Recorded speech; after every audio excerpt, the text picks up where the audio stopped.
السلام علیکم ناظرین، اس ایپیسوڈ کی شروعات میں ہم دیکھتے ہیں انقرہ کی قرارگاہ میں دوغان شہزادے مصطفیٰ کے ساتھ آگے بڑھ رہا ہوتا ہے اور اسے کام کاج کی ساری صورتحال کے بارے میں آگاہ کرتا ہے۔ پھر ایک ٹھکانہ دکھاتے ہوئے کہتا ہے، شہزادے یہ ذکر گاہے دل ہے، بلغرات کی جنگ سے پہلے آپ کے بھائی کچھ دیر کے لیے غائب ہو گئے تھے۔ ہم خوف سے ادھر ادھر دیکھتے رہے، پھر پتہ چلا کہ وہ ذکر گاہے دل میں درس لینے ملا غرانی کے پاس آئے ہیں۔ شہزادہ مصطفیٰ کہتا ہے، کاش میرے بھائی بھی یہاں ہوتے، ہے نا دوغان آغا؟ دنیا جانتی ہے کہ آپ میرے بھائی کی حمایت کرتے ہیں، اگر وہ یہاں ہوتے تو اس سے آپ کو سب سے زیادہ خوشی ہوتی۔ تو دوغان کہتا ہے، میرے شہزادے، ہم اوجاق میں سیاست نہیں کرتے، ہم شہزادوں میں فرق نہیں کرتے، ہم ان کے ناموں کا احترام نہیں کرتے، عہدوں کا کرتے ہیں۔ مصطفیٰ کہتا ہے، میں محمود پاشا کے پاس جاؤں گا، آپ بعد میں مجھے دکھاتے رہیں گے انشاءاللہ۔ یہ کہتے ساتھ ہی مصطفیٰ آگے بڑھ جاتا ہے کہ اس میں ایک آغا آ کر دوغان سے کہتا ہے، میرے آغا آپ کے بھائی کو دلوں کے دربان میں دیکھا گیا ہے۔ یہ سنتے ساتھ ہی دوغان بہت پریشان ہو جاتا ہے۔ ادھر دوغان کا بھائی شاہان کچھ لوگوں کے ساتھ بیٹھا ہوتا ہے اور کہتا ہے،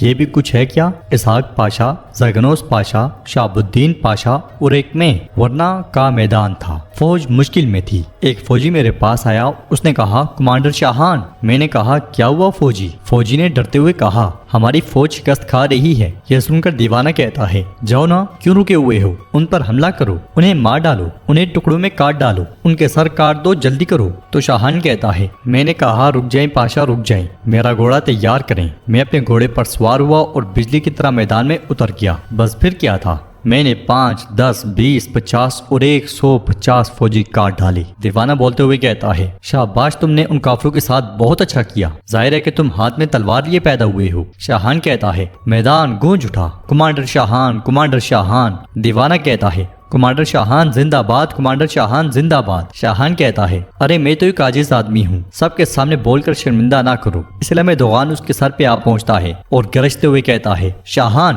شاہان ایک دم سے کھڑا ہو جاتا ہے۔ ناظرین، اس کے بعد ہم دیکھتے ہیں کہ بایزید اپنی ماں اور گلپری کے ساتھ بیٹھا ہوتا ہے۔ بہار اس سے کہتی ہے، بایزید اس طرح زخم ٹھیک نہیں ہوں گے اور تم کچھ خاص کھاتے بھی نہیں ہو، کم از کم ایک پیالہ سوپ پی لو۔ اور کہا جاتا ہے کہ گلپری بیٹی کے ہاتھ میں ذائقہ ہے۔ یہ سنتے ساتھ ہی گلپری کہتی ہے، میں فوراً ابال کر لاتی ہوں انشاءاللہ۔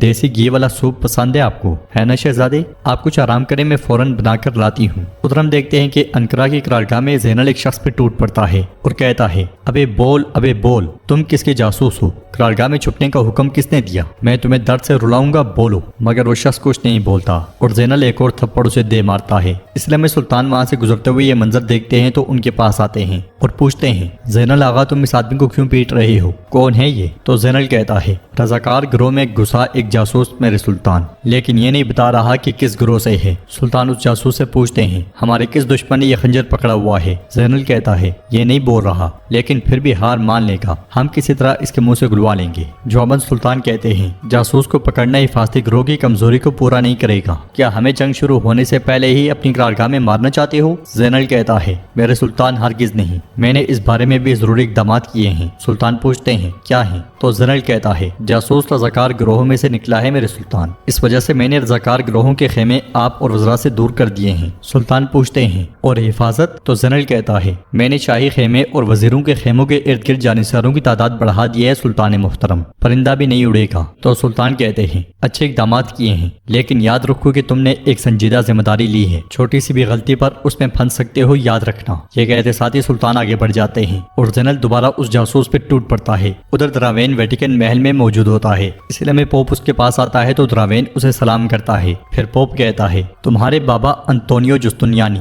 تمہارے چچا متیو جستنیانی اور تمہارے بھائی جیوانی جستنیانی، وہ اس شہر کے لیے بہت سے محاذوں پر بہادری سے لڑے۔ دراوین، اب تمہاری باری ہے۔ دراوین پوچھتا ہے، دوغان اب بھی فوج کا سربراہ ہے، کیا یہ سچ ہے؟ جواب میں پوپ کہتا ہے، بالکل۔ دراوین پوچھتا ہے، میں کب راستے پر نکلوں گا؟ تو پوپ بیٹھتے ہوئے کہتا ہے، اگر تم چاہو تو فوراً، ورنہ کی بندرگاہ میں 10 کشتیاں تمہارے انتظار میں ہیں، ہتھیاروں اور شویروں کے ساتھ۔ دراوین، یاد رکھو، تم صرف اپنے بدلے کے لیے نہیں بلکہ عیسائیت کے لیے بھی لڑو گے۔ یہ سنتے ساتھ ہی دراوین چلا جاتا ہے۔ ادھر بہادر پاشا اپنے ساتھیوں کے ساتھ منصوبہ ترتیب دے رہے ہوتے ہیں اور کہتے ہیں، یہ وسیع بحر اسود ہے، ہم نہیں جانتے کہ وارنا سے آنے والے کافر کون سا راستہ استعمال کریں گے اور اس کے علاوہ کوئی اور راستہ نہیں ہے۔ پاس کڑا سپاہی کہتا ہے، ان کے پاس اونچے تختوں والی کشتیاں ہیں، آپ ہماری کشتیوں کے بارے میں جانتے ہیں، ہم ان سے کیسے لڑیں گے پاشا؟ بہادر پاشا کہتا ہے، ہماری کشتیاں چھوٹی ہیں لیکن یہ ہمارے لیے اچھا ہے، مطلب ہمارے پاس بہتر نقل و حرکت ہے، وہ جب ہمیں دیکھیں گے تو ہماری توپیں اژدہا کی طرح آگ اگلیں سمجھیں گی اور انہیں پتہ بھی نہیں چلے گا۔ اس وجہ سے بحر اسود میں چلنے والی تمام کشتیوں کو محتاط رہنا چاہیے،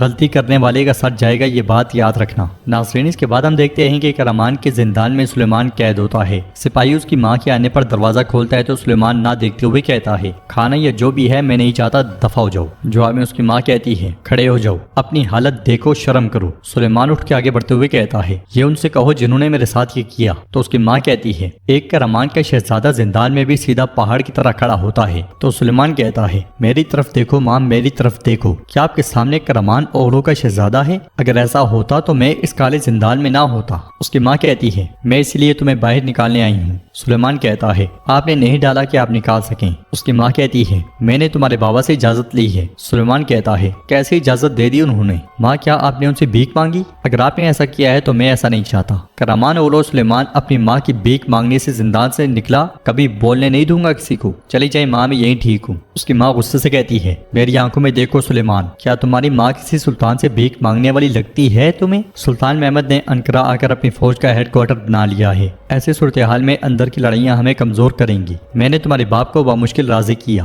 تم بھی اس کے ہاتھ چوم کر رحم کی درخواست کرو گے؟ سلیمان ایک دم سے کہتا ہے، میں کبھی نہیں کروں گا۔ تو اس کی ماں کہتی ہے، خبردار، تمہارے یہاں سے نکلنے کا واحد راستہ یہی ہے۔ سلیمان پوچھتا ہے، اور اس کے بعد کیا ماں؟ اس کے بعد کیا ہوگا؟ کیا میں ایک بدتمیز شہزادے کے طور پر جیتا رہوں گا؟ بتائیے۔ تو اس کی ماں کہتی ہے، ذرا ہمارے سامنے آنے والا طوفان تھم جائے، پھر ہوا یقیناً تمہارے ساتھ چلے گی۔ ادھر شاہان دوغان کے پاس جا کر پوچھتا ہے، بھائی آپ یہاں کیوں آئے ہیں؟ تو دوغان کہتا ہے، کیا مطلب کہ میں کیوں آیا ہوں؟ سوال یہ ہے کہ تم یہاں کیوں ہو؟ کیا میں نے تمہیں پائے تخت سے واپس جانے کا نہیں کہا؟ تو شاہان کہتا ہے، میں نے معالج بننے کا فیصلہ کیا ہے بھائی، آپ جانتے ہیں میں اس کام میں ماہر ہوں۔ دوغان کہتا ہے، کیا معالج؟ تو شاہان کہتا ہے، کیا میں نے معالج کہا؟ میں سیاح کہنے والا تھا، میں نے سیاح بننے کا فیصلہ کیا ہے۔ دوغان اس سے کہتا ہے، تم صرف قصے سنانے والے بن سکتے ہو، تم صرف اپنا مذاق اڑا سکتے ہو۔ شاہان کہتا ہے، بھائی کیا آپ نے مجھے نہیں کہا تھا کہ سستی چھوڑو، کام کرو اور شادی کرو اور خاندان بناؤ؟ فوج کے لیے سفر آ گیا ہے، جب سفر آتا ہے تو فرض آتا ہے۔ میں کورتجو دوغان کا بھائی کسی کو کہنے نہیں دوں گا کہ وہ سفر میں شریک نہیں ہوا۔ دوغان کہتا ہے، یہ پھینکنا بند کرو۔ تو شاہان کہتا ہے، بھائی کیا پھینکنا؟ آپ مجھے بالکل نہیں جانتے، میں کفن باندھ کر آیا ہوں، رضاکار بن کر آیا ہوں، فوج کو بہادر جنگجو کی ضرورت ہے۔ دوغان اس کے پاس ہوتے ہوئے کہتا ہے، شاہان میری بات سنو، گھر واپس جاؤ، اگر میں نے تمہیں دوبارہ یہاں دیکھا تو میں تمہیں میت کی طرح دفن کر دوں گا، میں تمہیں اس فوج میں زمین کے اوپر نہیں دیکھنا چاہتا۔ شاہان ایک دم سے کہتا ہے، جو حکم میرے پاشا۔ یہ کہتے ساتھ ہی شاہان ایک دم سے چلا جاتا ہے۔ دوغان غصے سے کہتا ہے، پاشا؟ کون سا پاشا؟ یہ کہتے ساتھ ہی دوغان کے چہرے پر مسکراہٹ آ جاتی ہے اور وہ پلٹ جاتا ہے۔ ناظرین، اس کے بعد ہم دیکھتے ہیں کہ ولاد ایک خیمے میں بیٹھا لکھ رہا ہوتا ہے۔ ولاد کے کانوں میں سلطان کے الفاظ گونج رہے ہوتے ہیں، تمہیں کسی نے بھی تابع نہیں کیا، تمہیں اور تمہارے بابا کو ہم نے ولادیت کا عہدہ دیا۔ تو ولاد نے کہا تھا، میں تمہارا بھروسہ دوبارہ جیتنے کے لیے کوئی بھی قیمت ادا کرنے کے لیے تیار ہوں، لیکن تم محمد، کیا تم وہ قیمت برداشت کرنے کے لیے تیار ہو؟ اس خیال کے بعد ولاد لکھتا ہے، شہنشاہ ڈیوڈ کومینوس، سلطان محمد پونس آ ہی گیا ہے، پوپ کی بحریہ بھی اس کی فوج کے خلاف آپ کا دفاع نہیں کر سکتی، ہماری نجات کا واحد راستہ مقدس مانتے ہیں، اگر آپ انہیں میرے حوالے کریں تو میں سلطان محمد کی پونس مہم روک دوں گا۔ ولاد تیپش۔ اسلام میں لطفی وہاں پہ آتا ہے، لطفی کو دیکھ کر ولاد کہتا ہے، کہتے ہیں کہ دیوانے خوشخبری لے کر آتے ہیں، خیر ہو لطفی؟ تو لطفی کہتا ہے، خبریں تو تمہارے پاس ہوں گی ولاد، مقدس سمانتوں میں ایک پرانی کتاب ہے، برناباس کی انجیل۔ ولاد اپنا سر پکڑتے ہوئے کہتا ہے، میں نے جن کو جو کہنا تھا کہہ دیا، اب مجھے اکیلا چھوڑ دو۔ تو لطفی اس کے پاس ہوتے ہوئے کہتا ہے، کیا تم برناباس کی انجیل کا کوڈ حل کرنے کی کوشش کر رہے ہو؟ کون جانتا ہے کہ ان سیاہ آنکھوں کے پیچھے کیا راز چھپا ہوا ہے؟ کیوں ولاد؟ یہ سنتے ساتھ ہی ولاد اسے دبوچ لیتا ہے اور اس کی گردن پہ زور بڑھاتے ہوئے کہتا ہے، جی ہاں، میری آنکھوں میں موت کا اندھیرا ہے، اگر تم محتاط نہیں رہو گے تو تم ان اندھیروں میں کھو سکتے ہو۔ اس لیے میں یوسف خیمے میں داخل ہوتا ہے اور یہ منظر دیکھتے ہوئے کہتا ہے، ولاد رک جاؤ، کیا کر رہے ہو؟ ولاد ہاتھ کے اشارے سے یوسف کو وہیں روک دیتا ہے اور لطفی سے کہتا ہے، میں دوبارہ نہیں کہوں گا پاگل۔ یہ کہتے ساتھ ہی وہ اسے پٹکتا ہے اور خیمے سے چلا جاتا ہے۔ یوسف آگے بڑھ کر لطفی کو سہارا دیتا ہے اور لطفی اس لمحے کو یاد کرتا ہے جب اس نے کتاب پڑھتے ہوئے کہا تھا، ازدہا کا فرقہ، ولاد دوم، اس کا باپ ہمارے والا ولاد سوم ہے۔ اس خیال کے بعد لطفی غصے سے کہتا ہے، ولاد ڈریکولا، اس کا بیٹا۔ ادھر ہم دیکھتے ہیں کہ سلطان زگنوس پاشا کے ساتھ بیٹھے کھانا کھا رہے ہوتے ہیں اور انہیں پریشان دیکھ کر پوچھتے ہیں، لالا کیا تم پریشان ہو؟ کھانا کھاؤ، یہ مہم کا کھانا ہے۔ اچھا، تو کیا شہاب الدین پاشا کو مالی کاموں میں مقرر کرنا تمہاری پریشانی کا سبب ہے نا؟ زگنوس پاشا کہتے ہیں، جب آپ نے یہ مناسب سمجھا ہے تو ہمیں سوال کرنا زیب نہیں دیتا میرے سلطان، دراصل جو چیز مجھے پریشان کر رہی ہے وہ محمود پاشا کے بارے میں ہے۔ سلطان ایک دم سے کہتے ہیں، محمود پاشا پاشا ایسا کیوں ہے؟ کیا اس واقعے میں ان کی سیاسی سوچ بوجھ نے تمہیں مطمئن نہیں کیا؟ تو زگنوس پاشا کہتے ہیں میں کہوں گا کہ جو آپ کو معلوم ہے وہ ہمیں معلوم نہیں میرے سلطان۔ اس لیے محمود پاشا وہاں آتا ہے اور سلطان کی اجازت کے ساتھ ان کے پاس بیٹھ جاتا ہے۔ اور ناظرین اس کے ساتھ یہ ایپیسوڈ بھی اختتام پذیر ہوتی ہے۔ ویڈیو پسند آئے تو لائک کر دیں، شیئر کر دیں، سبسکرائب نہیں کیا ہوا تو سبسکرائب